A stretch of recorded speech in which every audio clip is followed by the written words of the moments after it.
Hello there, and welcome back to the Sky Guys podcast. We are continuing our road to Andor season 2 today. We are going back and revisiting our favorite episode of the series, One Way Out, ahead of the release coming out next week of season 2. I'm one of your hosts, Mike Phillips. With me, as always, the man who's voicing your narration every single week, Pete Consadori is here. Pete, how are you?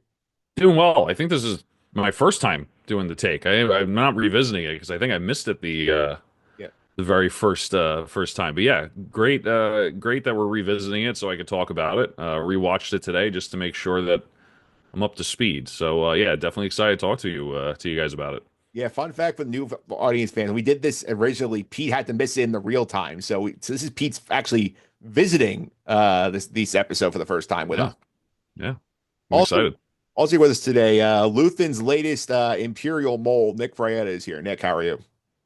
I thought we were covering the whole arc, not just this episode. So I rewatched the whole arc, but I guess that's a good thing, right? Because I got a little more Extra to credit. watch there. Yeah, I watched episode 8, 9, and 10, not just 10. I thought we were covering all of them. I guess I overprepared. That's a good thing. Yeah, when we need contact, we're going to you because you're going to have all the answers. I guess, yeah. But I think they obviously work well together. It wasn't released as one, but it might as well have been. Yeah, might as well have been. And we have a special guest. You may have just heard him earlier. He is one of the hosts of the Dork Forces podcast. Kyle Katarn is with us today. Kyle, thanks for joining us. How are you doing? Hello there. Yeah, thanks for having me on. I'm excited to talk about Andor. I feel like I hit the jackpot here because One Way Out, episode 10, happens to be my favorite episode of the whole season. So, yeah, looking forward to going over it. Yeah, when we grade our episodes on the podcast, we have said like rating on a scale of 1 to 10, and 1 is like worse than 1978 holiday special, and 10 is the prison break of Andor. He said that's the episode. That's the pinnacle of Star Wars live That's the action. benchmark right there. I love it. Yeah, love it. So for our audience who is not familiar with your work, you tell people about your podcast, some of the stuff you guys are up to over there. Yeah, absolutely. So I'm Kyle Katarn. I have a YouTube channel where I do breakdowns, reactions, reviews, and gameplay and that sort of thing. I'm also on Twitch doing the same. And I'm a host of the Dork Forces podcast along with my friend Bendu, where we just kind of discuss the ins and outs of what's happening in Star Wars today, while keeping a foot kind of firmly rooted in the era where we grew up. We like to pay homage to, like, the old Power of the Force action figures, Kenner commercials, whatever was going on when we were kids. And speaking of the podcast, this Sunday, actually, we'll be coming to you live from the HoloNet news stage in Star Wars Celebration Japan for our 100th episode. So talk about the will of the Force. I'm very excited about it. Yes, the will of the force indeed here. People, you got to check this out. That's very exciting. Is that Kyle's podcast could be on the stage at Star Wars Celebration on Sunday. Yeah, 2 p.m. Japan time. You'll have to do the math for yourself. You know, Oh, that's gotta be like 1 a.m., right? Yeah, Right? it's gonna be pretty dicey for the folks back home. yeah, Yeah. All right. that's Well, it's Easter weekend, isn't it, too? it is I Easter. believe you're right. Yes, Yeah, that's going to be a fun weekend. It's also WrestleMania if you're a wrestling fan. So this is going to be a fun weekend. you can go right from WrestleMania into Kyle's podcast. Good. There very well could be some cross pollination there. You never know. Yeah, absolutely here. And Pete, people also subscribe us on the Sky Guys. They can do so on Apple Podcasts, Google Play, TuneIn, Spotify, Amazon, all usual suspects. Simply search for the Sky Guys for your podcast platform, final episodes there. And we have a lot of fun stuff planned for Andor season 2, including this preview episode here about this one. So make sure you're subscribed. You want to check us out going here and beyond. Yeah, every week we say it. Subscribe. Make sure you subscribe to the new YouTube channel at Sky Guys Podcast. Um, that's on. It's a new YouTube channel that all of our content starting Andor season 2 is going to be on. We're going to be moving off of the Mike Phillips one. Don't worry. As of now, we're still going to have Mike Phillips active, and we'll still have that kind of double upload. But once Andor season 2 starts, you got to make sure you're on the new platform, or the new channel, I should say. So make sure you're subscribed there as well. Yep, you got to check that out. And Nick, if you want to follow us on social media, how can you do that? You can follow at Sky Guys Podcast pretty much everywhere. But if you want to email the pod, it's at skyguyspod@gmail.com. Somebody got that cast from us and we couldn't get that Gmail. Yeah, somebody beat us to the punch, Kyle, on that one. Yeah. Damn. Well, as Kai one Katarn, I feel your pain. Yeah, we'll go to our social media comment. Like, this is from TikTok where we hang out with their Sky Guys podcast. This is from our conversation about Mon Mothma 2 weeks ago. It's from Alexander Diego 303 says, she's so foundational to the rebellion. Luthen was its heart and brains, Cassie its fists, but Mom was the foundation on which it could all be built. Her courage, her money, and her position. Kyle, what do you think about what Alexander had to say about Mon Mothma's role in the rebellion? I think she's absolutely integral. Yeah, no, you can't overstate her importance. You really can't. Um, Luthen serves as, in my mind, the reverse Palpatine, right? He's scheming, he's in the shadows, but he's kind of a proponent of good and of the light side. Mon Mothma is really the one putting it all on the line because she doesn't have shadows to hide in. She has to do this publicly as a public figure. She's a senator, and the stakes are real. She sacrifices her family. In a way, you could say that her sacrifice is potentially greater because she has so much more to lose than Luthen does.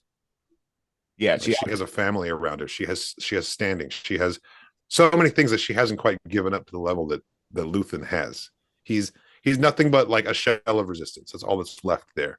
So I think that her sacrifice in that way is more powerful in that she's knowingly giving up so much. And she strays into this morally questionable area too, where like now her daughter is like this bargaining chip in order to secure the funding, which leads right into the events of today's episode. absolutely does here. And I know Pete, even as much as we can't stand her husband Perrin, who I think we gained multiple LVP points to last season, like it is still a loss. Yeah. Oh, Perrin. He cracks me up. I can't help it. I watched this Scottish soap opera called Monarch of the Glen. Yeah. And he's the young hunky main character at about 25 years of age. It's pretty hilarious because his character's not that far off from Perrin. He's just like this rich, privileged layabout who has to come and manage the castle that's like happens to be in his name and he doesn't want it. Can totally see Perrin of Andor in the same role.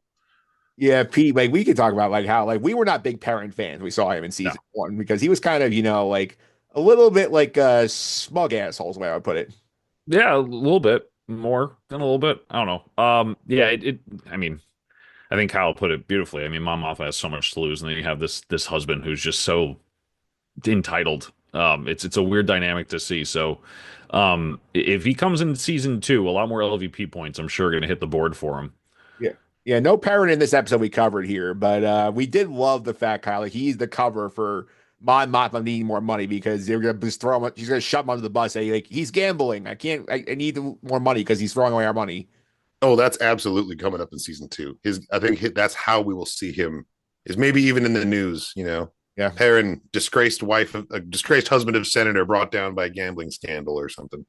Yeah, for sure. And speaking of the news here, Nick handled our news department here this week. You got some fun stuff here. We have 5 items of news to discuss in the Star Wars world. We'll start with the first, which directly impacts our guest Kyle, is that Oscar Isaac will no longer appear at Celebration due to scheduling conflicts. So that's upsetting. I'm a big Oscar Isaac fan, even outside of Star Wars. I don't know. Do you get to meet these guys when you're there? How does it work? You have an opportunity to like pay for a quick visit, and you can pay for a photo op. But in terms of like running into them on the show floor, you got to get lucky. Yeah, okay. That's sort of again the will of the Force. Yeah, it's sort of like you got to hope that like you're scheduled on the same stage that they are, have to be like crossing paths. When you walk on, they walk off. Not only that, but like by the time they're done with their scheduled meet and greets, that they actually feel like going out there and checking out the convention, and that's kind of the only other way to meet them. And not everyone's going to make that choice. Some people, it's right back to the hotel minibar. Yeah, I can't. I'll be honest. No judgment. I would probably leave. I'll be honest with you. People running all over you and stuff. There was an episode of The Simpsons, I remember once when like Mark Hamill was at a convention. He was getting chased. Do you guys remember that episode? That's a classic. That's a classic. He's like all the kids are like, talk about Star Wars. Yeah. To promote like something else. The second piece of news is there are rumors circulating that Jesse Plemons, best known as Todd in Breaking Bad, has been offered the villain role in Sean Levy's upcoming Star Wars movie that apparently is also going to be the Ryan Gosling movie for those who don't know what it's going to be. Yeah. So could be really interesting now. Yeah, I know Nick is always skeptical with Star Wars like releases, saying, like, I'll believe when I see a trailer and know it's actually coming here. Kyle, where do you follow the Star Wars movies? Do you believe this report that we're actually getting this movie as Sean Levy? I mean, I've been burned before. I kind of agree with that sentiment of like, show me a trailer, then I'll believe you. So many projects have just like sort of died on the vine, if you will. Looking at you, Patty Jenkins' Rogue Squadron movie. Like so many times, like they get us excited, and that's fine. But like you got to follow through with that, and maybe don't make that announcement until you have at least a sizzle or a set photo or something to prove that it's corporeal, it actually exists, and it's not just in the head of an executive somewhere. Yeah, I and don't want to get sold on ideas. I want to get sold on an actual thing that's coming down the pipeline. yeah, that makes sense. And Pete, like I will say, I'm also of the getting to be the like just put up or shut up with these movies here. But if this is actually true, we do get Jesse Plemons in this movie. This could be a lot of fun because he's a very good actor. I'm into it. I'm into the prospect for sure. Yeah, no, absolutely. I mean, I think it's I think that'd be an interesting casting. I think you could do a lot with that. Ryan Gosling scares me a little bit. Not to say that he can't act. Obviously, he's a great actor, but I just don't know if I can separate, all of the great roles that Ryan Gosling has done and separate him from those characters. Almost like when you see like Daniel Radcliffe, or even Adam Driver now. Every time I see him, I'm like, that's Kylo Ren. So Right. it's going to be a little bit difficult for me if we get those big, those big time names. But yeah, I mean it. Once we see something concrete that they'll be in, I'm sure it'll work. So Pete, you're saying that like if you see Ryan Gosling in a Star Wars movie, you won't be able to get I'm just Ken out of your brain. I mean, I was thinking more the guy from The Notebook tries to buy drugs from Jesse, but we won't have to go there. Sometimes it works retroactively. Yeah, Someone comes into a franchise, they really like embody a role, and now when you see Robert Downey Jr. in Natural Born Killers, you just see Tony Stark. Yes. true. Like it works backwards as well. Like it can change your other associations. And Ryan Gosling, like I'm a big fan of a lot of his movies. I feel the same way. I don't want big name stars in my Star Wars because for me, I want such an immersive experience, and I'm such like an escapist with it that like I don't want to recognize things that bring me back to my planet. You know, Yeah. I don't want to recognize a face that I've seen in something else that I was watching on TV. Like that's why the unknown actors, like they really help transport you into the story because I believe that Daisy Ridley is from Jakku because I'd never seen her before. I didn't know about her before that, or John Boyega for that matter. I was able to believe them as entries into this world. And there's precedent on both sides. This is just my personal preference. Like look at Samuel L. Jackson getting cast as Mace Windu. Like they've been doing this. Yeah. So it's not without it's happened before, but in my opinion, I'd prefer to not know who people are in the movies. I completely agree. Yes. To say nothing about their acting ability. Like Ryan Gosling would probably kill it. He'd probably be great in a Star Wars. I'd have a hard time not seeing, Ken. Yeah. So other words, Blade Runner. Yeah. So in other words, season 3, episode 6 of Mandalorian did not really fly well with you. I actually enjoyed it, but that's because I wasn't trying to take the Mandalorian season 3 super seriously. It's not a saga film. It's a monster of the week kind of It was a romp is really what it was. And if Jack Black and Lizzo want to get in on the fun, I found that to be like good spirited and I had fun with it. All right. Christopher Lloyd in that episode was actually really good. He was really, really good in his role. He was fantastic. But I think that if Jack Black and Lizzo had shown up in Star Wars Episode 8 with like pivotal roles, that might have irked me a little bit. Because I don't know, I guess there's tiers in my Star Wars, and the saga films kind of have this honorific that the TV shows don't really have for some reason. Yeah. I hold them on a higher level. All right. Makes sense. What else we got, Nick? Bit Reactor's Star Wars video game is reportedly titled Star Wars Zero Company and will feature Mandalorians. Did we talk about this game before, the Bit Reactor game? I do not recall this. We talked about how this is supposed to be announced at Celebration at the EA panel, and I think this is a little more information on it. Oh yes, this is supposed to be the turn-based game. Yes. Oh, okay, we can talk about this then. Yeah, I didn't know it was a turn-based game. Yeah. Yeah, it sounds like it's a tactical war game, basically, the way it's being described. Look, it's not for me. Yeah. But I hope people enjoy it. Yeah, we will not. I'm too ADHD for turn-based. I need it now. Yeah, we will not be doing Bit Reactor coverage of the podcast. Yeah, I'll move on to the next piece here is that Jim Cummings told Comic Book News that he's done some facial recognition work with Disney for an upcoming Hondo appearance. Now, our own Kyle here has tweeted that this is for the Outlaws DLC that's going to feature Hondo. That's supposed to be coming in spring of 2025. Here we are. I haven't heard anything about it. I'm assuming Any minute now. Celebration will hear about it. All right. I'm assuming we'll hear about the release date of that Celebration if you haven't said it yet. So we'll see. Yeah, so Kyle, yeah, that confirmed that that is the Jim Cumming thing is the Hondo DLC. I mean, it's been confirmed. Maybe not said outright, but we knew that Hondo is coming in the upcoming DLC. We know that it hasn't been released yet. Jim Cummings didn't say that he did this motion facial capture recently either. It could have been up to 2 years ago, which is when they were working on his performance. And we know that they used facial capture to rig all the animations in Star Wars Outlaws. So it stands to reason that that's what he would be doing it for. If he was coming into live action, I don't imagine that they would be doing motion capture on his face. They'd put him in a prosthetic. And if he was coming to his own animated, Lucasfilm animation show, which some are speculating, again, there's no need for facial capture. They've only ever done that once, and that was for the Ray Park Ahsoka fight in season 7 of, the Clone Wars. This is an announcement that they made about a year ago, and I think it skated under a lot of people's radar simply because Outlaws didn't seem to hold too many people's attention. Like the game did not have great sales. Yeah. And so for that reason, people kind of tuned out about what the DLC was going to be because they already weren't playing the game. But as far as I'm concerned, like it seems pretty clear that that's what he was referring to. And I don't think that Jim Cummings knows if it's a video game or not, because I don't think that he pays that much attention. I think he just reads the lines and sends them back.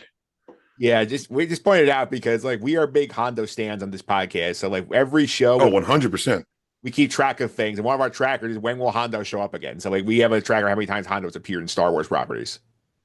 You can bet your Republic credits. Yeah, Outlaws DLC. That's the next time we see him, and hopefully again after that. But that's coming next. We literally track whether. I mean, obviously the answer's been 0 every time, but we track how many times he shows up in all of the shows, live action and whatnot, and it's getting tiring now. It's been like 4 or 5, almost 6 years of waiting. He's got to be getting old at this point. Yeah, he does. All right, so Galaxy's Edge, I think, is the oldest, like the latest chronological appearance of him. Yes. Which one did you say? Galaxy's Edge, on the ride. Yes. Yeah. And I'm the Outlaws guy here, so I'm excited to play that DLC. I know you guys. I've been enjoying that game quite a lot. Waiting 8 months for you guys to play it. What's going on? Yeah, life happened. Other games happened for me. I will warn you though, like Dark Souls and stuff, Pete. I see. Yeah. Sorry, Kyle, what were you saying? I was just saying the Sabacc mini game is pretty addictive in that, so consider yourself warned. I did play for like at least like. I love it. I played Sabacc for like 30 minutes straight. I'm like, okay, I actually have work to do. I can't keep playing Sabacc. I could sit in a dingy little room talking trash to a Rodian all day. All right, so Nick, when you talk about the last one, I have the screenshot to go with it. Yeah, let's do it. The last thing here is that the Best Bin Bulletin dropped all the runtimes for the episodes of season 2 of Andor today. So we have the runtimes. Yep, we do here. So they go as high as 58 minutes for the finale of the third arc, which is 2 BBY. Then they they range from 44 minutes. 42 is the shortest. 58 is the longest. That second arc, though, 54 minutes for all 3. It feels like we're going to have a lot happening in that 3 BBY arc. I did the math here, and Andor season 1, the average episode length was 46.1 minutes. Let's say 41 minutes. Or excuse me, 46 minutes. The average episode length here is 50 minutes. So we got 4 minutes longer. It's actually a little closer than I thought. When I saw this at first, I was like, wow, they're so long. I didn't realize it was only 4 minutes longer than season 1. But still, 4 minutes on average longer, 50-minute average. Can't wait. Yeah, a lot of fun here. And Kyle's a big advantage over us starting the podcast, remember, because he's based in the Pacific time zone. So he gets these 6 o'clock and can basically watch it until 9, but theoretically record your podcast the same night if he wants. Whereas we have to start at 9 p.m. Eastern and kind of hopefully figure out how to get this done over like a day or two. I wish that was the case. Unfortunately, there's a little bit more that goes into it for my reaction videos because we're going to have to record them for about 3 hours and then edit them for probably about 4 hours and then get them sent off, get the cut downs, get them posted. Unfortunately, our release time is the same time as the podcast. So we're probably going to switch to a different day just to make it manageable. I'm so torn by this because as a fan, I'm overjoyed that we're getting basically a movie each week in terms of just how much of this. But as a content creator, I'm like, "Hoo boy, how much sleep am I really going to get for the next few weeks?" Yeah, be working. Yeah, Pete. I think the last time I remember something coming out that consistently movie length like content like this long road, I think it was like maybe in 22, 23 when Netflix did the Fear Street trilogy when they had a movie every week for the first 3 weeks of July. Like that's the closest I can think of in terms of just pure content volume we got compared to what Andor's doing now. Yeah, I'm kind of happy that Disney and Star Wars didn't finally break the mold and do an over the hour runtime episode here because, like Kyle was saying, for content creators and everything like that, this is going to be a doozy for a month. But yeah, That has to be secondary. Our concerns have to be secondary to the art form. If they want to true, tell a long story, I will be good with true. it. Like I'll be sweating Yeah, by no, the end true. of the episode, just thinking about the edit. But yeah, we're still waiting on that hour long runtime or more from Disney. But it should be interesting. I don't think I've ever consumed something like this before. Either I binged the whole season or at my leisure kind of watch 2 or 3 episodes of something at a time and it winds up being a few hours versus like here's 3 episodes you need to watch together technically, like enjoy. So this is going to be super interesting, and um I think it's an interesting way to release it for a lot of reasons, not just for content creators, but also just the leisurely fan. Yep. That is a news department, Nick. That's it. No more news. All right, news is caught up. Let's get to our episode here. We thought we're not gonna go beat by beat on One Way Out because obviously we've all watched this before. If you've watched season 1 of Andor, you've seen it before. But like general thoughts here, I'll go to Kyle first. Kyle said this is his favorite Star Wars episode of all time. So like, how does this hold up on a rewatch for you? It held up extremely well, I would say. The monologue at the end by Luthen kicks me in the teeth every single time. Like it's so damn good. Yeah. And the tension, the build up to the prison release, just there's so many iconic moments in this that I think it outshines the finale, honestly. Like I said, it's my favorite season 1 episode by a long shot. Yeah. I do love also Pete, like the fact that I saw on the rewatch is like it's you gotta pick up on things now you know what the plot is coming, what you're watching for. Like I had forgotten like we're done with the prison break, essentially 30 minutes in. We still have another like 15 minutes of Luthen intrigue there, and then we have all these great cinematic shots you really pay attention to the first time, whether it's them looking up the stairs as the inmates are running through it, the overhead shots of the prison on Narkina 5, like the framing in Mon Mothma's living room where it looks like she's trapped in this space and everybody's sitting so awkwardly on the couch. Like very cinematographic, like whatever the word is, cinematography spectacular here. Yeah, Good yeah, cinema. no. Yeah. The shots are framed in a very specific way. I mean, they there's a reason why this show was up for so many awards. I think And that's also why we're getting our triple drops, by the way. Yes. So probably. season 2 can get out in time for nomination for awards season. Oh, 100%. I agree with you with that. We had discussed that too. I think that's probably the reason why they're doing it as well. And it also works. I think they planned it out so well that you could do it either way. But it's funny rewatching this episode, the part where the leader can't swim, Kino. Yeah. It was more dramatic the first time I watched it. The second time it was just almost like in passing, it's like I can't swim, and then they leave. I think it's because I know what happens that it just doesn't hit as hard. But that was the only thing that like was different that didn't really hold up for me. I don't know how you guys felt about that specific scene, but it was just very like to me very like I can't swim and everyone's just going and that's it. It's just like you don't even think about it again. So yeah.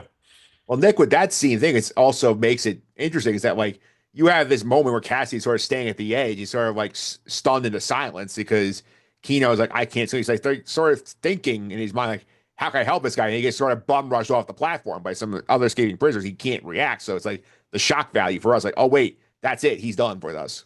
Yeah, Right. you had asked how this episode holds up on a rewatch, and I think it's better on a rewatch. For first of all, because of what we know what they're building. We know what the prison, I guess, what it looks like from far away. We know that there's water surrounding it, which I guess you kind of know when you arrive as well. But all of those stakes make it better. And another thing that makes it better, when I think of Andor, I think of 3 incredible monologues in the show. One was by Kino, one was by Luthen, and one was from Marva in the last episode. Yeah. I didn't realize, I forgot that the Kino and the Luthen one were in the same episode. Yeah. That's insane. Yes. Those are like the 3 moments that I think of when I think of this show. And I also think of the little monologue. I don't know if you call it a monologue, the conversation that Luthen and Cassian had at the end of episode 3 when he was kind of telling him what's up. But those three that I spoke of earlier are the three moments I think of, and two of them happened in this episode alone. Yeah, that's wild. And I was like, wait, I thought this Lucen thing was like episode six, not now. When I was watching it again yesterday, I was like, oh, No, it's such a stacked episode. All Yeah. these moments, not to mention the entire prison break itself, is like possibly like the cinematic climax of this. Like we go on to have the Rick's Road riot and everything, but like it really feels like in terms of tension build, it culminates with that episode. Like Yeah. with everyone swimming out of the prison. Like there's such a catharsis to that, more so than hitting a stormtrooper with a brick, in my opinion. Yeah. It is wild to think about that too, because also like with that speech, like we have all this buildup, we get the tease at the beginning of the episode on the Luthen part where like Dedra is like finding out about this rebel like a planned attack that they captured the pilot, he leaked the whole thing, and then Luthen's spy Lonnie basically is basically trying to find his way out of the situation, Kyle, where he's like, okay, like I have a wife and I have a daughter. Like I want, and like he's unnerved by the fact that Luthen knows all these things about him. Yeah, it's so much worse. It's like Luthen tells him that he has a wife and a daughter. Yeah, you see him in the It's such elevator. a clear threat. You see him in the elevator. He has no control, but Luthen's controlling the elevator. He's like, wait, like I'm in way too deep. You need to get out of this. And then like Luthen says, you know what? You're not the only one sacrificing. I'm sacrificing a lot. And we played this speech directly on the podcast a couple weeks ago. We covered Luthen's character arc, and definitely a great moment for this character. And like it's one of those things where I felt like unfortunate that this was in the same like nominating class as like White Lotus and Severance and Last of Us, where like I think if they're in any other year, I think that you're getting like potential acting noms for Skarsgård and Andy Serkis in this episode. Eh, I have nothing to add. I have nothing to add. I wanted to add something. I got nothing to add. Yeah, In because rewatching that monologue scene with Luthen, I think the actor who plays Lonnie yes, did a whole lot without quite as many lines. Like his face was so expressive. I thought he did a really good performance. The way Luthen brings him to tears with the realization that like he's never leaving this. He can't. And he yeah, was so manipulative with it too. Like we needed heroes, and here you are. It's such a good line. yeah. It's an ultimate guilt trip, Pete, because like Lonnie's like, I want to get out of this, and he's like, listen, like you're doing so much. Like we are so far because of people like you. Like, and I can't see the end of this, but you can, and you can help us get to a better future. Like you can build a better tomorrow. So like he's a classic, like I'm actually in this too, and guilt tripping the guy. I think it works perfectly for what Luthen wants. Yeah, I mean, Kyle brought the comparison to Palpatine a little bit. I think there's that, and also like a Saw Gerrera. Also, like I think it's Yep. like if you mix the two characters and put them for the rebellion, it's like this. Yeah, it's okay. We can lose, whatever. And it's the manipulation and making sure that um Yeah, 50 the men, guys you're worth more than that. exactly like it's this warfare of like we'll do what we need to do for the rebellion, but we're doing it for you. It's like Saw Gerrera, then Emperor Palpatine's line, then Saw Gerrera's line, then Emperor Palpatine's line. So it's a really good mix, I think. Yeah, and Nick, also the other thing is like this like episode for him comes like right after he goes to Saw and gets turned away when he goes for help on the raid, and Saw's like, nah, I'm good. Like I'm gonna keep my guys safe. And sort of like that's the first time in the entire show we see Luthen sort of not be in control of a situation where he walks in the room like somebody's there to stand up to him and say, no, like your way's not right. I have my own idea how to do this. So as you can see him sort of like sort of like get his anger out on this guy in essence, and when he's trying to back out of his plan, says, I'm not getting turned down twice. Yeah, absolutely. I actually remembered us bringing like exactly what you just said. We mentioned 2.5 years ago when it came out. Yeah. I actually vividly remember the conversation we had about that, but I completely agree. It's the first time in the show that he's not in complete control of any conversation.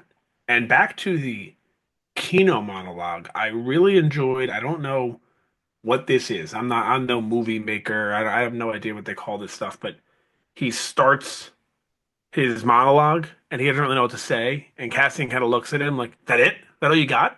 Yeah. And then he comes out and just, as the kids would say, spit straight fire. Yeah. I love it. And he uses the words that Andor said to him earlier, too. Yeah. That he'd rather die fighting than die giving them what they want. And then Kino uses that in his speech. Yeah. It's a very empowering speech out of Andy Serkis here, too, which is like funny because like when we first saw him, we're all thinking in our minds, like, oh, this is the guy who was the voice capture guy for Snoke in the sequel trilogy. Then this is the rare time we get to see Andy Serkis actually be Andy Serkis and not just be a stunt guy. That wasn't what I was thinking at all. I forgot all about Snoke. To me, he's just Gollum every time. Yeah, because like Always be Gollum. he never gets his opportunity to like actually like act as himself. He's usually being like a motion capture guy or a stunt guy. Like it's first we get to see him be him, and they work very well. Is he the only character or actor, I should say, in Star Wars who's played multiple roles? No, Ahmed Best and Anthony Daniels both played Oh, multiple people Ahmed in Best, Attack of the yeah. Clones. Anthony Daniels was who in Attack of the Clones? He was Ahmed Best's 3PO. drinking buddy during his cameo. They were both like Coruscant security officers in the bar where Oh, so Obi-Wan Ahmed Best has Sam played was 3 Sal's roles. arm off. They were Daniels was in there too. Yeah, So Yeah. Best has played 3 roles because he was also, what's that guy's name from Mandalorian? Keller and Beck. That's right. Keller Yeah. and Beck. Yep, and Jeremy Bullock, Boba Fett, was also Moff Jerjerrod in Return of the Jedi. Yeah, it's also crazy to think about here because like when we first saw Keller and Beck in Mando a few years ago, like these guys had no idea about his history hosting the game show. Like that sort of like broke everybody's brains for like a solid like 20 minutes. Trying to figure out like, is he a canon character? Like, is this real? I was the one reaction video where I went, Young Jedi Temple Adventures. Yeah. That was me. As soon as I said, get the kid to Keller in, he wasn't even on the screen yet. I knew. Yeah. I knew. I will claim that nerd cred every time. And I'm sitting here thinking Very that's a much. planet. Yeah. And it was a great moment for Keller for Ahmed Best after what he went through in the franchise. So happy for him to get his flowers, man. Yeah, to get that cool kick-ass moment where he like comes in and just like literally just owns a bunch of clones. Moment's not over yet. We've got to get the second half of that eventually. I'm thinking in the movie. Yeah, that would be a good flashback to have him show up there. Apparently, Ahmed Best is making some huge announcement at Star Wars Celebration Japan. Yeah. This has not been officially confirmed yet, but he was on his personal Instagram trying to hit up Japanese designers and stylists to dress him for like a quote major announcement that he's going to be making. So maybe we'll be seeing more of Keller and Beck in the future. Yeah, this would be a spot if you like want to do something about this movie. I know, like, I believe they have a panel about this movie, correct? Yes, there's going to be a panel about the movie on Friday, I think. Mandalorian and Grogu panel. It's like the first big one of the day. So he might be. He might try him out. How many days total is the celebration? It's 3 days this year. Friday, Saturday, Sunday. Saturday, Sunday? Yeah. All right, so keep an eye on. We'll keep on the best situation for like when we cover on the news next week. Yeah, I'll be live tweeting from the crowd. Just an unbelievable weekend. I don't really want to sleep the entire weekend with all the things that's going on. It's going to be nuts. The one thing is, any official announcements they get made that aren't at the con, I'm gonna have to wake up and find out about them because they'll be in the middle of the night my time. Yeah, yeah. Well, that'll be interesting for sure here. And I do think in terms of some other stuff that comes out of this episode here, like I do want to briefly touch on the Mon Mothma scene because I think it is an important one for the overall plot of her character and where she goes in season 2 because we get the meeting with Davo where like she's trying to get money here and like the acting in this scene is so great because you have her, you have Tay and Davo all on separate sides of the couch. It's like basically form like a really a 3-point, like you form a triangle between them with how they're sitting. Mon Mothma is so tense where she's sitting here like, I want nothing to do with this man, but I have to listen because I need to do this for the overall good. Tay Kama is sort of like, kind of like very hesitantly involved, and Davo sort of getting his feel of the place like, this is great. Like, I know my angle here. I know what I want. So I think this is a very fun scene to look back on, Nick, seeing like where this will lead. Yeah, so this is, and you know what I'm going to say. You already know, because I'm not going to talk to you about the specifics, what they talk about. I'm going to talk to you about how when I'm watching anything that has to do with Coruscant that's not in the prequels, I'm just looking in the background, trying to see what all the architecture looks like, and that's all I care about because I want to know what the life for the common person is like Same. in the Age of the Empire. Like nothing is more exciting to me than when we're in the Senate.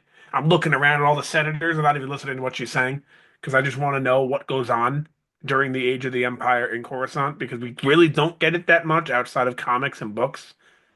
So that's during those scenes. That's all I'm doing. I'm looking at how they're dressed. I'm looking at the ships fly by to see if there's a cameo. I'm not. Do you remember the days of Imperial Center? No. Before it was even named Coruscant, like where they had Oh, the yeah. Ralph McQuarrie showing like what the home world looks like, and it was that's where my mind goes every time we see Coruscant. Right. No, that's when I was a insane. kid. That's what I remember. All that stuff, like seeing like I think it was in Shadows of the Empire game, and it was like scary looking, and that's all I remember. Like that's the only like part of Star Wars like Coruscant that we got prior to the prequels. I feel like. I'm sure there was I more. got I didn't. so excited when Jedi Outcast dropped, and it was right after the Phantom Menace. And there's a little cutscene where Kyle Katarn and Mon Mothma are in an office, and they had a little animated window with like a little 8-bit skyline with speeders going by. And I remember I was so excited. I like found a way to like no clip through the wall and find the skybox, like take screenshots of it. Yeah. Oh, that was great.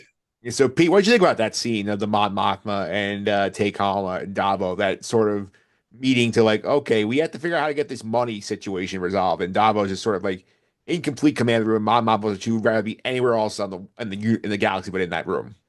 Yeah, I mean, I we spoke about it briefly earlier, right? It's a very, very powerful scene, not only um, in a cinematography way, but just in the dialogue and what that conversation means. The conversation, the content of that conversation is super important for a lot of reasons, not just because of the ramifications of working with, you know, someone who's crooked. It's a whole timeline that's going to come from this, right? Like we're going to see this conversation come to fruition at some point in some way in either one or multiple arcs in season 2. So the fact that they were able to capture such an important conversation in such a simplistic way, it allows the content of that conversation and the tension of that conversation and everything to be so in the limelight that it works so well. Yeah, and Kyle, the other thing that's interesting about this is also the first time really that we see Mon Mothma actually have to like Maul sacrificing something beyond just money because like we've seen all the Cassian's given up, we've seen what Luthen has given up, we hear directly from Luthen what he's given up at the end of this episode, but Mon Mothma the first time sort of realizes, oh, I really have to, like be all in here, and even if that means like giving up my family, maybe sending my daughter to live in the criminal world for the rest of her life with an arranged marriage. Which is kind of a win-lose for Mon Mothma, right? Because she's not cool with Perrin anymore, but she'd love to hold on to Leda. Yeah. One thing about this scene specifically that I noticed when I rewatched it is that Tay Kolma is freaking hilarious. He has maybe 2 lines in the scene. He spends the entire time just like, yeah, like back and forth as these other two are talking. Like he's so like nervous kid listening to parents argue energy. It's because he's putting it all on the line just to facilitate this meeting, and he doesn't have nearly as much of a dog in the race as Mon Mothma does. And so he's just sitting there, just a bundle of nerves. And it's so fun to watch his performance because he has barely any lines and it's all in his eyes. Yeah. It's so good. Props to that actor. Yeah, and I know Nick is fascinated with the background of like the Mon Mothma like back apartment, but like this not even just this episode, but like some of the visuals they give you in the apartment in terms of like not even this, even when the episode before when Vel shows up and like you see the framing of like where it sounds like well like she's just trapped in this like space that like it reminds you of the Imperial symbol. Like yeah. Very good, very cool cinematography out of They lay it on thick too because they smash cut to that framing from a scene in Narkina 5. Yes. So he goes directly from the prison to the apartment with that cell framing. So like, yeah. It's one of the least subtle framings in the show, I think, but I really enjoy it. Yeah. They do such a good job at making the atmosphere look beautiful. They even comment on it. I'm not sure if it was this episode because I watched more episodes than this one on the rewatch, but they comment on how like, oh, you guys must look at the view all the time. Was that this episode or no? I think it was. No, it's during the dinner party. Yeah, a couple episodes ago. Like, she calls it a gilded cage. Yeah, you must look at this. You must look at this view all the time. And she's like, not as much as we should. And I feel like they didn't have to throw that line in there. It was just showing off. Yeah, look how beautiful we made Coruscant look. And I agree. It looked great. Yeah, it did look great here. And I also want to go back to the beginning. Talk about like how well in terms of action wise the raid was executed, like the prison break was executed in terms of like the whole plan where like after like Kino finally was convinced to come on board that they staged it so well where Cassian's pretending to go to the bathroom and he's just basically smashing the water pipes throughout the floor and then they have this. Why is there no camera in the bathroom? Yeah, you'd think the Empire would have a camera in the bathroom. They clearly don't care about the privacy of these prisoners. Why is there a cameraless little alcove on the side of the assembly room floor? I'm glad with a thin panel shielding them from like water pipes. Like what Who built this place? Bevel Lemelisk? I know what you're tuning up, Mike. I can see it. I can see the smirk on your face. I know exactly what you're tuning Yeah, up. you got to filibuster for a second while I find you on the board. Yeah, so Mike's going to call up a clip that we like to speak about that will directly answer your question as to whether or not Yeah, this is Is it Lucy Lawless camera. saying a wizard did it? No, it's one of us. It's one of us. It's actually Pete's iconic line from a podcast he did a few years ago, but it sums up the reason why the Empire ends up losing so well. The Empire are a bunch of fucking idiots. There you go. That's canon. That's canon. Yeah. I mean, if there's anyone who wouldn't put cameras in the bathroom, it would be the Empire, right? Nah, it would be that liberal New Republic. Oh, we've had a lot of fun with New Republic's expense over the last few shows. Ineffectual. Yeah. Disarmed their fleet and got wiped out immediately. What a footnote, man. Yeah. It is crazy seeing how well coordinated the prisoners were. Once they get the signal here, they start going here, and they do get. I forgot the guards are kind of decent in the game when they do mow down a bunch of these guys when there's first breaks out on the 5th floor. I feel so bad for the dude who's it's his first day. Yeah, he has no idea what's going on. He's the one guy in there that no one was able to communicate what's happening to. And to his credit, he just goes for it. He grabs the baton. He takes that guard out. And he gets shot immediately. But you know what? He contributed in a meaningful way. And he didn't even know what was happening. So RIP to that guy. That guy was great. There's something I got to point out.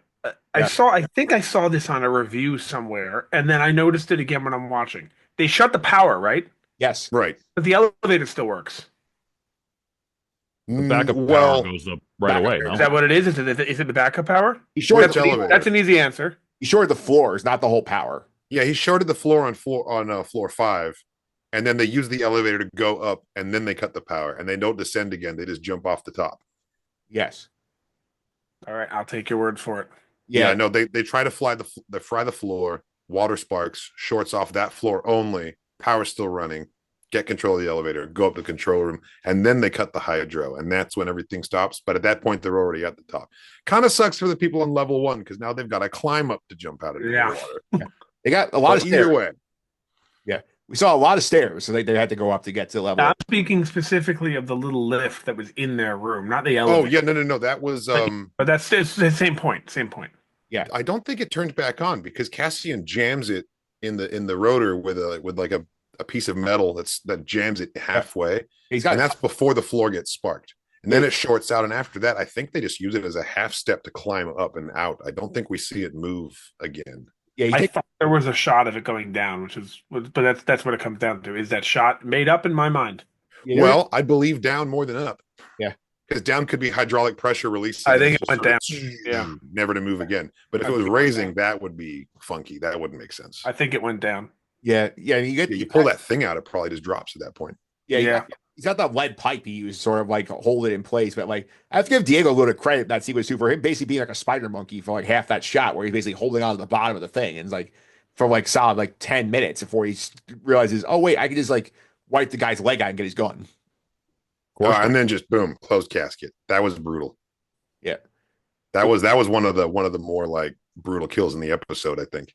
Yeah. Also, Pete, great shot that I didn't even notice the first time I saw it again. It's we had the line earlier in the episode where Cassian and Kino are arguing, they don't have enough guards to contain all of us, so we make a run on it. And then we get the shot later, when Kino is doing his speech, the prisoners run in the back, we see all the Imperial guards hiding behind the door, terrified. It's perfect cinema.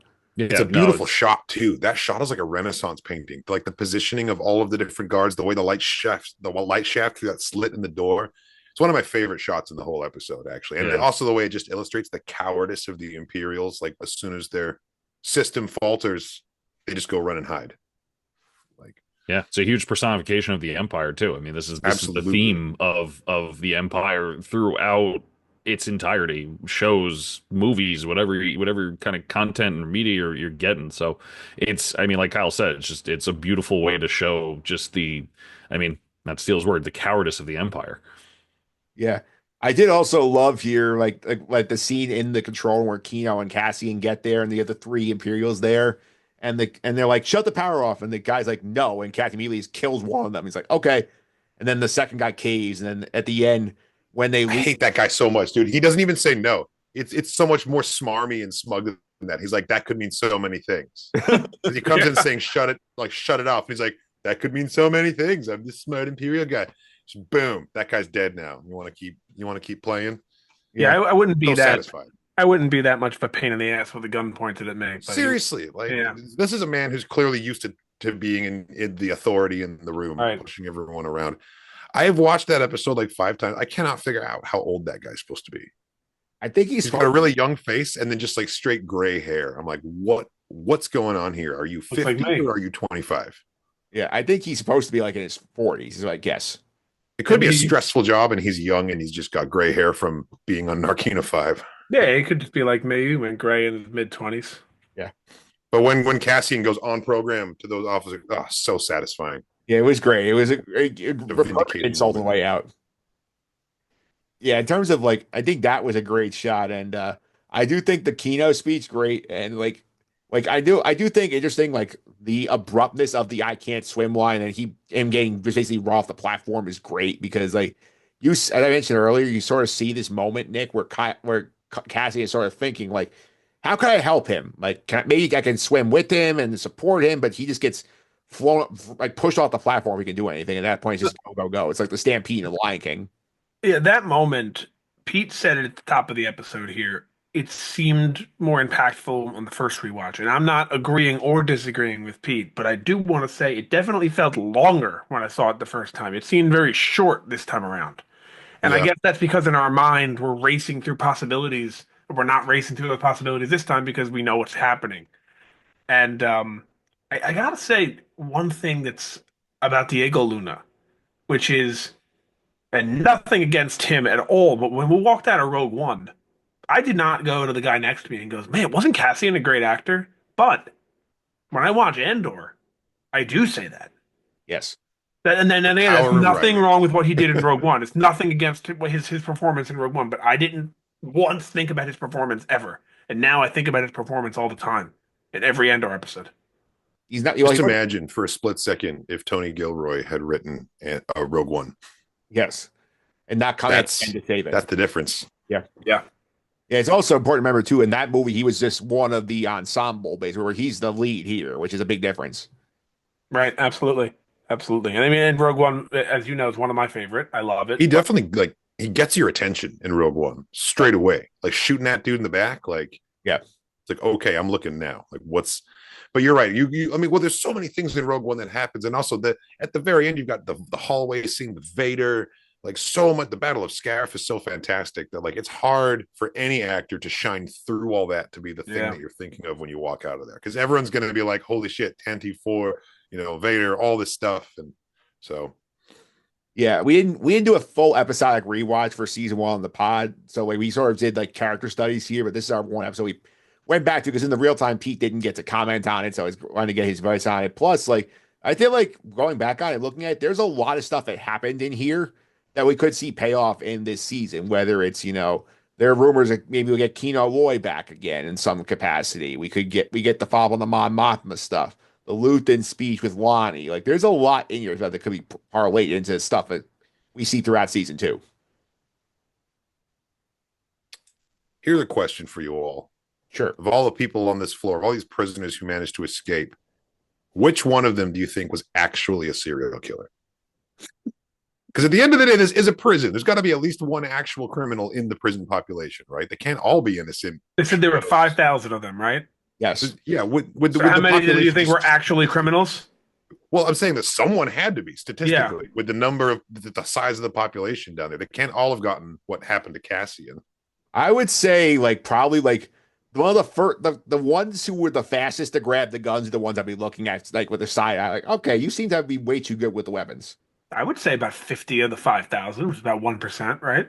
It's the quiet guy. It's the quiet guy who doesn't make any fuss, Maybe even any 100. trouble, who looks like he's in there for tax evasion. There's actually like 100 dead prostitutes on Corellia. That's totally what it is. But I'd like just that's the kind of think Star about Wars that. we Like need. at least one of these people probably did something to land in prison. Like actually did something, but they can go fight for the rebellion too. That's a shot at redemption. Plus, I guess depending on what they did. Plus, you figure there's probably a Star Wars version of Walter White in there who's been cooking up spice meth in his labs. Yeah, they even did like the space meth lab in Kenobi. Remember when he goes searching for Leia? Yeah. Yeah. One of those guys was in Narkina 5 for sure. Yeah. That's how he learned to cook. Yeah. Yeah. One of those guys definitely made it there. I do think very fun stuff here. I do feel like, do you think anybody think we see Kino again? Do you think that he's a one note character who just sort of gets like killed by the Empire as soon as they get there and he's the only one left? Either he goes all the think- way and he joins the rebellion and becomes like plot intensive again, or it's a weird cameo and they seem to really travel light on this show. And so unless he services the plot, we may just never see him again.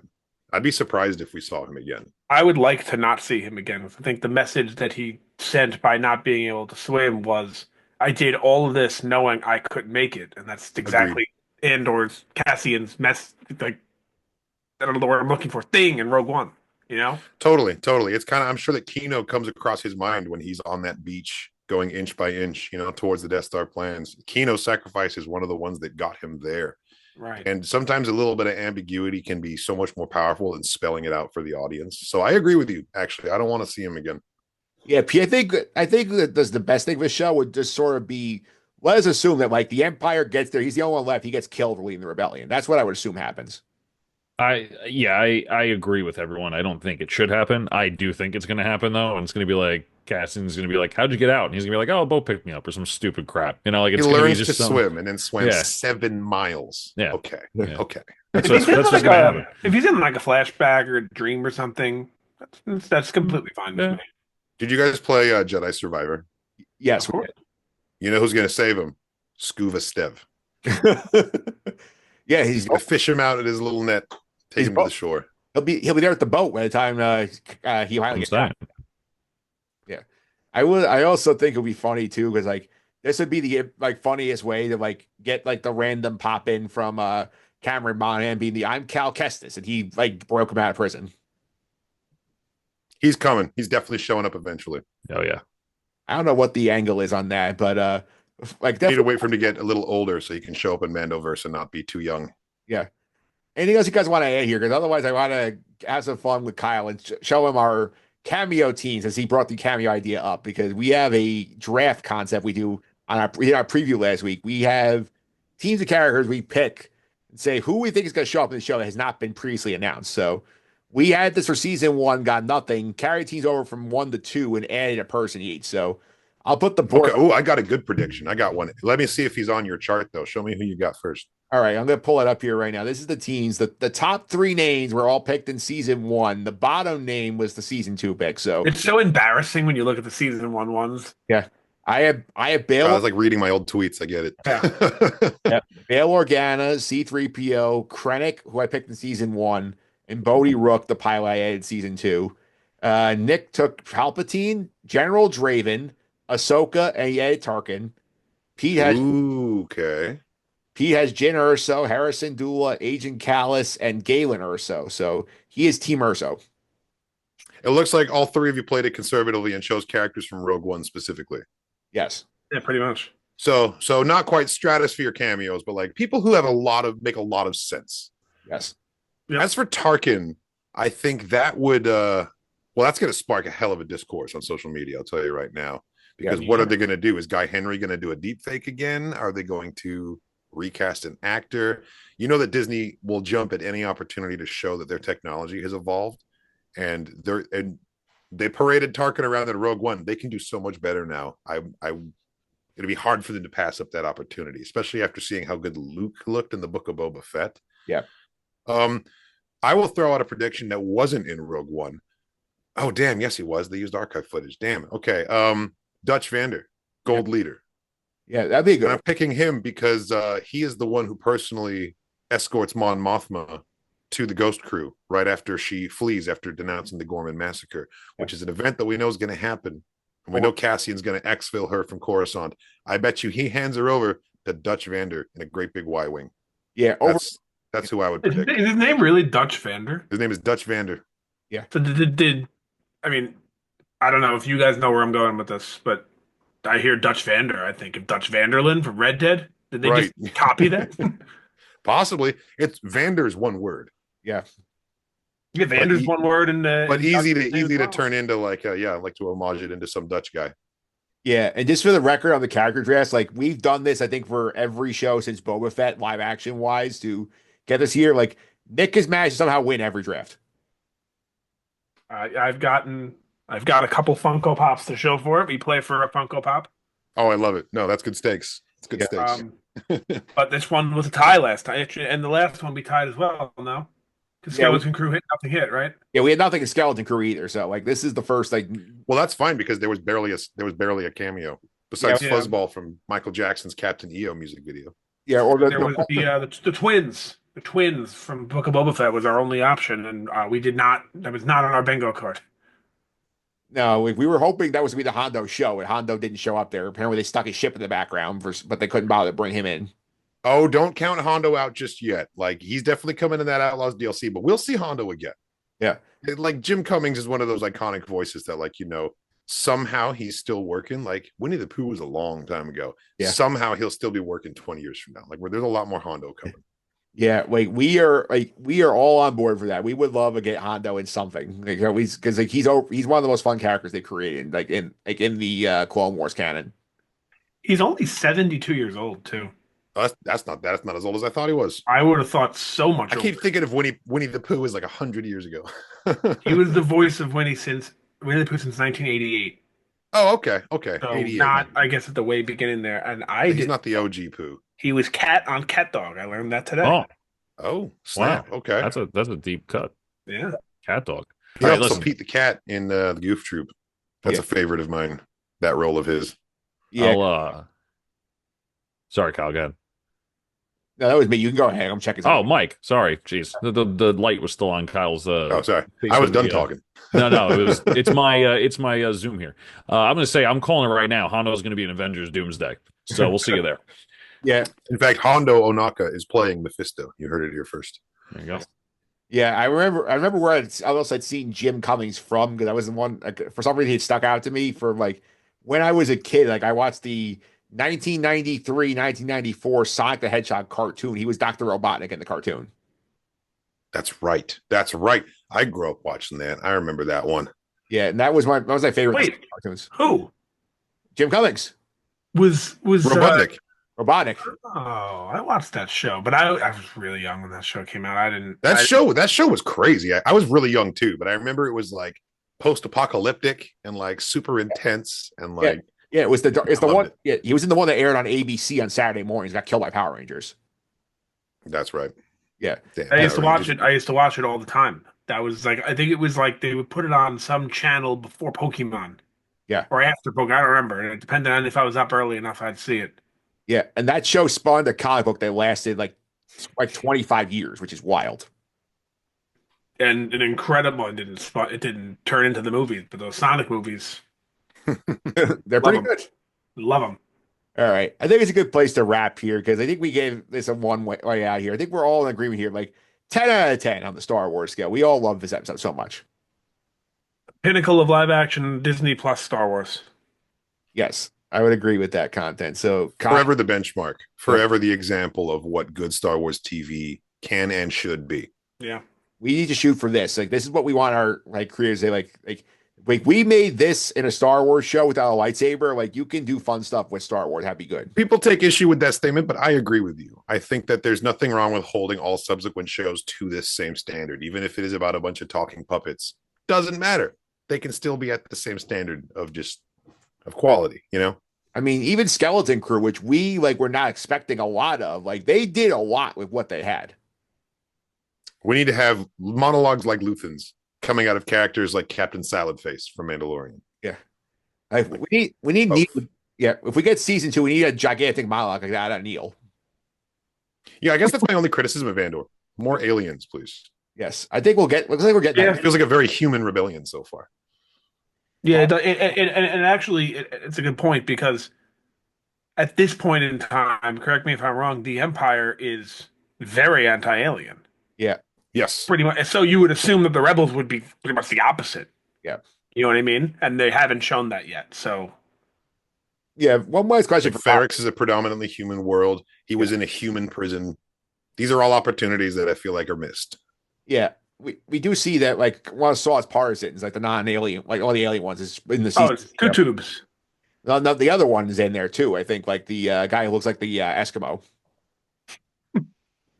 Moroff, yeah. Yeah, We see the whole partisan gang in the trailer for season 2. Season 1, we have like spatterings of aliens. They felt so tokenized to me. Like I'm contractually obliged to stand here and be an alien for this scene. Yeah. Okay, moving on. Yeah. They really they really tried to make the show grounded, and I don't want to say they did a bad job because we all love Andor, we all agree it was the best made show, but I feel like they went a little too far with making it grounded in some ways. That's okay. It doesn't mean we don't like it. I understand the decision that they made, and I don't say necessarily what they were going for. It's probably the best way to achieve that, sure. But I don't like the inherent statement that's being made that you can't be grounded and also have aliens in full prosthetics and things that are non-human and exotic and very sci-fi and just frankly the weirdness of Star Wars. I feel like there is a way to maintain that and still be grounded.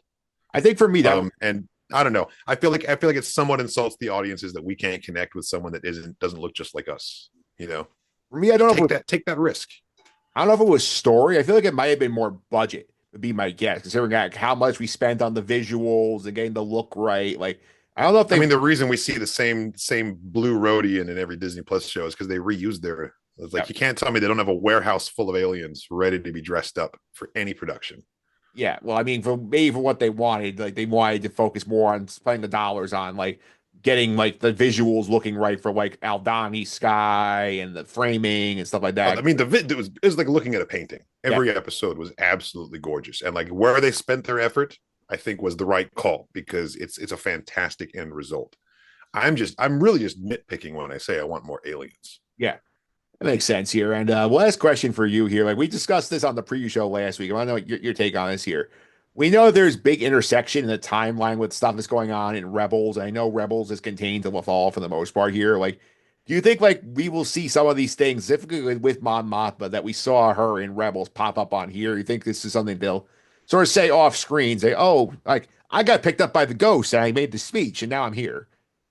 Well, see, I do think so, but in a very subtle way, and this kind of bleeds back into the prediction that I made about Dutch Vander. I think that he will be that connection for Rebels. Yeah, because Cassian's gonna go through hell and high water to get her out of Coruscant, but he needs to then return to Luthen. The mission's not done for him, so he's gonna hand her off to possibly unintroduced Rebel pilot that we're gonna know is Dutch Vander because we've seen the episode and we know what comes next. But I think that we will be seeing those connections the same way Rogue One doesn't really show us A New Hope, but we see the Tantive 4 taken off into hyperspace. We know the Death Star plans is happening. They set it up for us without no one names the ship, but we know. I think it'll be that way with Gold Leader as well. Yeah, we kind of got teased a little bit in Rogue One also with the Rebels connection because we had a chopper rolling around the base and we heard Gerald Syndulla paged over the loudspeaker. So and then the ghost is in the battle too. Yes. Yep. Yeah, so love that part. We are also big Chopper stands here on the podcast. We get a little. Dude, I love Chopper. Yeah, one of our. I will say though, there is a superior gonk droid out there. Yeah, one of our big trackers we do on this podcast is we decided to keep track of how many people Choppers kill after we saw him blow up 3 starships. And we have it over 50,000 unofficially. Yeah, what's the crew complement of an interdictor cruiser again? Yeah, we guesstimated it off of Reddit. It said 50,000 people. Then we sort of back counted off of kills on Macon Rebels. Damn, that's a quarter of Luke's kill count by that time period. Yep. All right, so I want to thank you for coming on, Kyle. I really appreciate it. Yeah, thanks for having me. This was a really fun conversation. For sure. One more time. If you want to keep up with you and your podcast, how can they do that? Yeah, you can follow me anywhere on social media that there's a Kyle Katarn handle. My name is spelled the same way on every site. It's Kyle Katarn with a numeral 1 in the place of the L because some quick guy got there first. Except for Blue Sky. Blue Sky, I'm the original spelling of Kyle Katarn because I jumped on when it was a brand new platform. Go me. I cover reactions, reviews, breakdown of everything Star Wars related. It's always a good time. You can catch me streaming Star Wars games on Twitch as well. Yeah, you can drop some links at the bottom. Yeah. Send the people in the right direction. Yeah, we'll put links in the show notes or everything that you have. Perfect. So they can follow all that there here. And Kyle's catching up the Celebration news on his podcast, on the Celebration stage. we'll give you the celebration news a couple days later on our podcast. That's our next episode here before the Andor premiere comes out, Pete. So we won't be on celebration stage. We'll give you this. We'll give you the news just the same. Yeah, it won't have as much impact as probably Kyle actually being there, but we'll try our best. We will. Yeah, maybe we'll change our Zoom backdrop to the celebration stage for next week. Yeah, we'll make it look like we were there. There you go. Yeah. Yeah, and Pete, one more time. People want to follow you on social media. How can I do that? At Consy29 on Twitter, CONSY29, AP Tower 308 on Reddit posted this background that I'm using today. So make sure you check them out. Nice change. You used to say create. Well, Kyle posted. told me, listen, a lot of backstory about why I changed it. You guys can listen in and figure that out. Yep. And, I derailed things by being a nerd again. Yep. And Nick, one more time. When people want to follow us on social media, how can I do that? At Sky Guys Podcast, pretty much everywhere. But if you want to email us, it's at skyguyspod@gmail.com. Yep. You can also follow me on social media, mphillips331. It's MPHILIPS 331. This week over on the Just End the Suffering podcast on the sports front here, you're ready for the NBA playoffs here. The Knicks are playing first round here. So we're going to talk about that on the podcast. Nick is the big NBA guy on this group. Like, how'd your over-unders do for the season? I actually looked at it yesterday. I'm either 3-1 or even. Depends on the Clippers. Yes. I'm going to lose. They're still up for grabs. I'm going to lose the Knicks, but I should get the rest of mine. I got the only ones I'm impressed. Houston, I said over, and they're very good. And New Orleans, I said under, and they're very bad. So it makes me feel like I was more right. Yeah. All right. So keep an eye on that here. We'll be back next week with 2 episodes. First up, we'll do the celebration news because 3 episodes of Andor, P. I think it's too much to add the news in here from celebration news. That's got to be its own episode. Yeah. No, 100%. All right. So we'll be back next week to give you the news from celebration and cover the premiere arc of Andor. We'll tell you timing wise when we're going to throw it out in that celebration episode. But until then, may the force be with you.